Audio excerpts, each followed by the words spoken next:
राधे राधे, जय श्री कृष्णा। कहानी संग्रह में हमारे सभी श्रोताओं का हार्दिक अभिनंदन है। बंधुओं, आज की वीडियो में हम माँ वैष्णो की संपूर्ण कथा को आप लोगों के लिए लेकर आए हैं।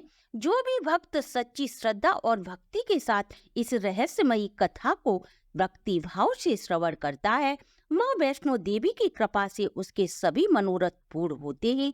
इस कथा को श्रवण करने मात्र से निसंतान को संतान, कुंवारी कन्या को वर, विद्यार्थी को विद्या, निर्धन को धन, निसहाय को सहारा आदि जो भी भक्त की कामना होती है, वह इस कथा सुनने मात्र से सभी परेशानियों का अंत हो, माता रानी की असीम कृपा प्राप्त होती है। कथा श्रवण करने से पूर्व यदि आप हमारे चैनल पर नए हैं तो सब्सक्राइब करें, वीडियो को शेयर एंड लाइक अवश्य करें। संपूर्ण जानकारी के लिए वीडियो को अंत तक जरूर देखें।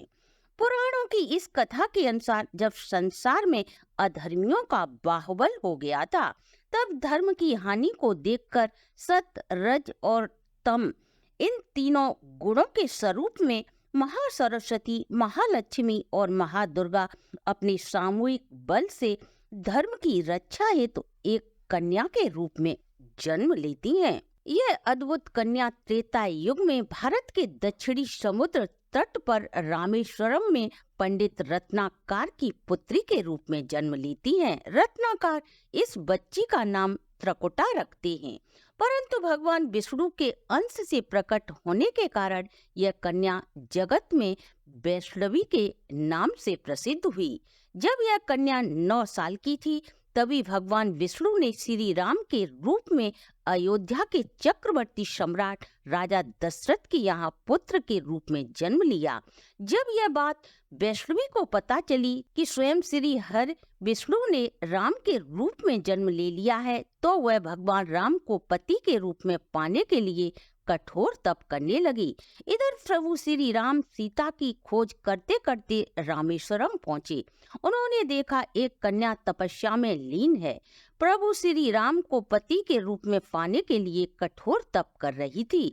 तब प्रभु श्री राम ने उस कन्या से कहा, इस जन्म में सीता से विवाह कर मैं एक पत्नी व्रत का प्रण ले लिया है, किंतु जब मैं कलयुग में कल्कि के रूप में अवतार लूंगा तो अवश्य ही मैं तुम्हें पत्नी के रूप में स्वीकार करूंगा। अतः तुम अब उठो और हिमालय स्थित त्रकुट की श्रृंखला में जाकर तपस्या करो और वहां रहकर भक्तों के दुख दरिद्रों का नाश कर जगत का कल्याण करो।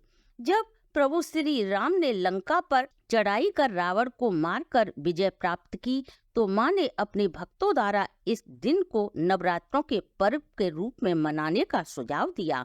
यही कारण है माँ वैष्णो देवी के भक्त नवरात्रों के 9 दिनों रामायण का पाठ कर श्री राम की स्तुति करते हैं।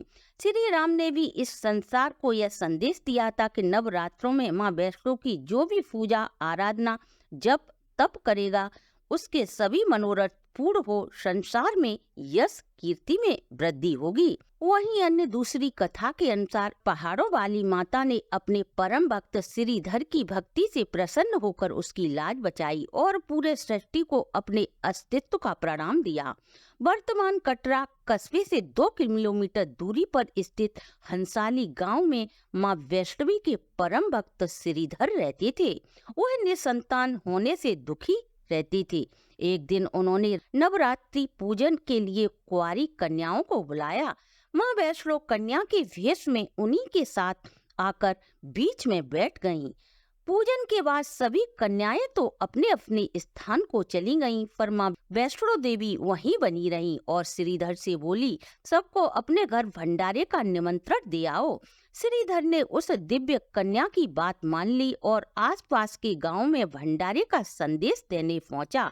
वहां से लौटते समय गुरु गोरखनाथ व उनके शिष्य बाबा भैरवनाथ जी को भी उसने दूसरे शिष्यों की भांति भोजन के लिए आमंत्रित किया। भोजन का निमंत्रण पाकर सभी गांववासी अचंभित थे कि कौन सी कन्या है जो इतने सारे लोगों को भोजन करवाना चाहती है। इसके बाद श्रीधर के घर में अनेक गांववासी आकर भोजन के लिए एकत्रित हुए। तब कन्या रूपी माँ वैष्णो देवी ने एक विचित्र पात्र से सभी को भोजन परोसना आरंभ किया। भोजन परोसते हुए जब वह कन्या भैरवनाथ के पास गई, तब भैरवनाथ ने कहा, मैं तो खीर पूरी की जगह मांस भक्षण और मदरा पान करूंगा। तब वह कन्या रूपी माँ वैष्णो देवी बोली कि यह ब्राह्मण के यहाँ का भोजन है, इसमें मांसाहार नहीं किया जा सकता। किंतु भैरवनाथ जानबूझकर अपनी बात पर अड़ा रहा। जब भैरवनाथ ने उस कन्या को पकड़ना चाहा, तब माँ ने उसके कपट को जान लिया। माँ ने वायु के समान रूप धारण कर त्रिकुट पर्वत की ओर उड़ चढ़ी। भैरवनाथ भी उनके पीछे चला गया। माना जाता है कि माँ की रक्षा के लिए पवन पुत्र हनुमान भी थे। मान्यता के अनुसार उस वक्त भी हनुमान जी माता की रक्षा के लिए उनके साथ ही थे। हनुमान जी को प्यास लगने पर माता ने उनके आग्रह पर धनुष से बाण चलाकर एक जल धारा को निकाला और उस जल से अपने केश धोए। आज यह पवित्र जल धारा गंगा बाढ़ के नाम से जानी जाती है, जिसके पवित्र जल का पान करने या इससे स्नान करने से श्रद्धालुओं की सारी थकावट और तकलीफें दूर हो जाती हैं। इस दौरान माता ने एक गुफा में प्रवेश कर 9 माह तक तपस्या की। भैरवनाथ भी उनके पीछे वहां तक आ पहुंचा। तब एक साधु ने भैरवनाथ से कहा कि तू इसे एक कन्या समझ रहा है, वह आदि शक्ति जगदम्बा है, इसलिए उस महाशक्ति का पीछा छोड़ दे। भैरवनाथ साधु की बात नहीं मानी। तब माता गुफा की दूसरी ओर से मार्ग बनाकर बाहर निकल गईं। यह गुफा आज भी अर्धकुमारी या आदि कुमारी या गर्भ पूजन के नाम से प्रसिद्ध है। अर्धकुमारी के पहले माता की चरण पादुका भी हैं। वह यह स्थान है जहां माता ने भागते भागते मुड़कर भैरवनाथ को देखा था। गुफा के बाहर निकलकर कन्या ने देवी का रूप धारण कर लिया। माँ ने भैरवनाथ को चेताया कि वह वापस लौट जा, फिर भी वह नहीं माना। माता गुफा के भीतर चली गई। तब माता की रक्षा के लिए हनुमान जी ने गुफा के बाहर भैरवनाथ से युद्ध किया।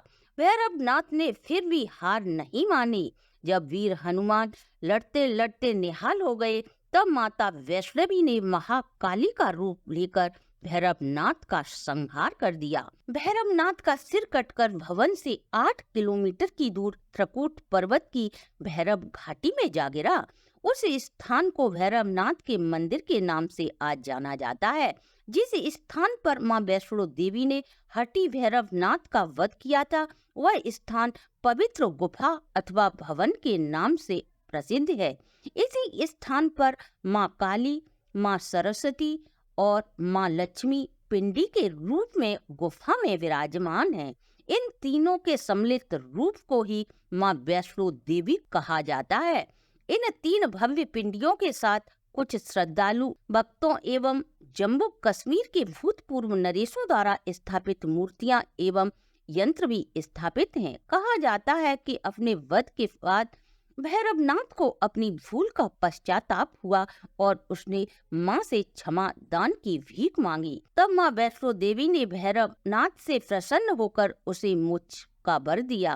उन्होंने न केवल भैरव को पुनर्जन्म के चक्कर से मुक्त किया, बल्कि उसे वरदान देते हुए कहा कि मेरे दर्शन तब तक पूरे नहीं माने जाएंगे जब तक कोई भक्त मेरे बाद तुम्हारे दर्शन नहीं कर लेगा। उसी मान्यता के अनुसार आज भी भक्त माता वैष्णो देवी के दर्शन करने के बाद 8 किलोमीटर की खड़ी चढ़ाई चढ़कर भैरवनाथ के दर्शन करने जाते हैं।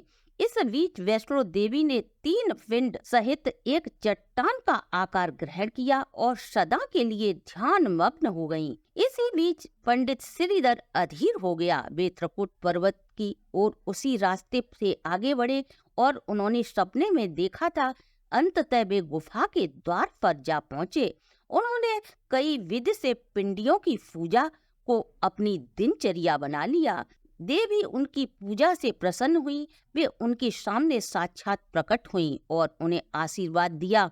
तब से श्रीधर और उनके वंशज आज भी माँ वैष्णो देवी की पूजा करते आ रहे हैं। तो बंधुओं, आज भी वैष्णो माता भगवान राम की आज्ञा का पालन करते हुए उन्हें पति के रूप में पाने के लिए उनकी प्रतीक्षा कर अपने भक्तों के कल्याण में सदा तत्पर रहती हैं।